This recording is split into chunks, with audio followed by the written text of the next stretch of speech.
Assalamualaikum warahmatullahi wabarakatuh. Apa kabar semuanya, sahabat-sahabat prakarya, anak-anakku yang saya hormati. Puji syukur alhamdulillah kita sama-sama kembali berjumpa di pelajaran yang kita cintai, pelajaran prakarya dan kewirausahaan. Teman-teman semua, sahabat-sahabat prakarya yang saya cintai, eh, hari ini kita akan coba kembali meneruskan eh, materi-materi berikutnya di pembelajaran prakarya. Namun supaya lebih berkahnya dan hikmahnya pembelajaran kita hari ini, senantiasa kita awali dengan doa. Mudah-mudahan doa ini segala aktivitas kita dimudahkan oleh Allah Subhanahu wa taala. Bismillahirrahmanirrahim. Raditu billahi robba wa bil islami dina wa bi Muhammadin nabiyya wa rasula. Rabbi jidni ilman warzuqni fahman wa rizqan wasi'an wa amalan mutaqabbalan.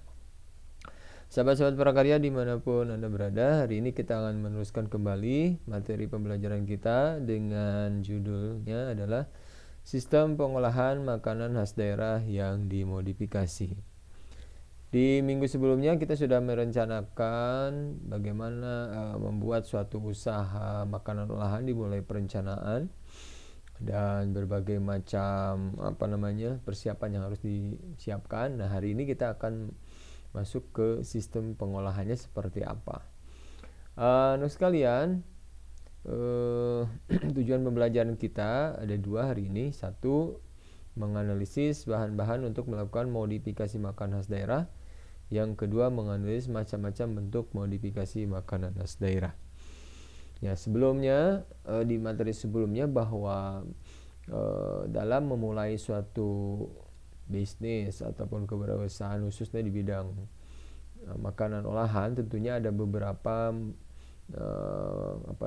bahan ataupun modal-modal apa saja yang harus dibutuhkan dalam pembuatan makanan olahan tersebut supaya kita nanti dalam produksinya diberikan kemudahannya. Ini adalah hari ini kita akan coba menjelaskannya, yaitu yang pertama, di bahan makanan khas daerah yang dimodifikasi ini kita harus tahu ada dua minimal bahan baku ya. Jadi bahan baku dalam membuat makanan khas daerah ini secara garis besar ada dua. Satu, bahan baku utama. Yang kedua, bahan tambahan pangan. Jadi selain bahan baku utama, misalkan bahan bakunya terigu ataupun beras, harus ada tambahan pangan. Seperti contoh di tabel ini, misalkan ada satu makanan khas daerah empek-empek dari Palembang. Bahan baku utamanya ikan tenggiri ya, atau ikan gabus. Modifikasi bahan bakunya apa? Nah, misalkan mengganti ikan tenggiri dengan ikan lele, ya disebut modifikasi itu ya. Jadi ada penggantian atau perubahan, bisa ditambahin atau dikurangin. Mengganti ikan tenggiri dengan nasi atau bahan tambahannya ditambahin pewarna makanan, dibawahin perisa makanan misalkan ya, yang tadinya rasanya hanya ikan ditambahkan dengan rasa daging atau dan hal sebagainya. Alasan dimodifikasinya menggunakan jenis ikan yang lebih murah dan mudah didapat. Oke.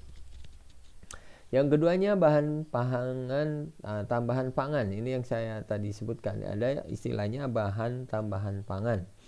Cara teorinya adalah bahan atau campuran bahan yang secara alami bukan merupakan bagian dari bahan pangan, bahan baku pangan, tetapi ditambahkan khusus ke dalam pangan tersebut untuk memperbaiki sifat atau bentuk produk pangan. Artinya ditambahkan bahan tambahan makanan ini ke dalam makanan pokok dalam rangka memberikan sifat baru, membentuk produk pangan yang baru yang jauh lebih menarik dan kekinian.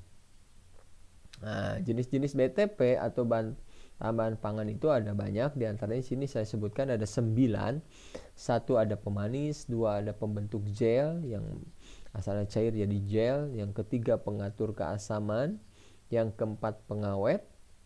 Yang kelima, pengembang icing. Yang keenam, pengemulsi. Yang ketujuh, penguat rasa. Yang kedelapan, perisa. Dan 9, pewarna. Inilah yang disebut dengan BTP, yang biasa di industri makanan suka dimasukkan ke dalam produknya dalam rangka memberikan rasa baru, bentuk baru, atau memperpanjang usia makanan yang asalnya 1-2 hari menjadi bisa 1 minggu. Itulah disebut BTP. Maka kita pun di zaman sekarang sebagai pengusaha harus bagaimana caranya makanan kita agak cepat, agak lama masa layak pakannya, kemudian warnanya pun lebih menarik, pemanis rasanya pun lebih menarik. Nah, ini ditambahkan BTP ini. Nah, tahukah kalian makanan khas daerah yang dimutasi dengan menggunakan BTP? Ini contohnya. Contoh misalkan kita punya produk namanya cireng. BTP yang digunakan misalkan ada frisa, rasa. Misalkan ada barbecue, ada rasa keju, ya. Kemudian pewarna yang khas cireng warna original putih, tambahkan warna coklat, kuning, hijau. Ada rasa balado, rasa jagung. Itu BTP sebetulnya yang dimasukkan ke dalam cireng tersebut. Alasannya membuat rasa cireng yang biasanya hanya asin, gurih menjadi lebih variatif rasanya. Penambahan rasa keju, jagung, atau balado juga dapat secara langsung memberikan variasi warna pada cireng dari warnanya yang hanya putih menjadi lebih berwarna. Nah, ini di dalam harapannya supaya pembeli kita, konsumen kita jauh lebih senang dengan tampilan cireng kita kalau ditambahkan dengan BTP, bahan tambahan pangan. Nah, silakan kalian kreatif, berinovasi membuat produk makanan khas daerah ini. Masih banyak makanan khas daerah seluruh Indonesia, ada 30 provinsi kurang lebih. Kalian eksplorasi untuk menemukan makanan yang kemudian dimodifikasi oleh Anda. Nah, teman-teman yang saya hormati, ada 3 hal yang harus diperhatikan dalam pembuatan BTP. 1, gunakan BTP yang ada izinnya. Ya, yang ada izinnya. 2, gunakan dalam jumlah yang diperbolehkan, jangan berlebihan. Yang ketiga, gunakan jenis BTP yang sesuai dengan karakter produknya. Gunakan sesuai karakter produknya.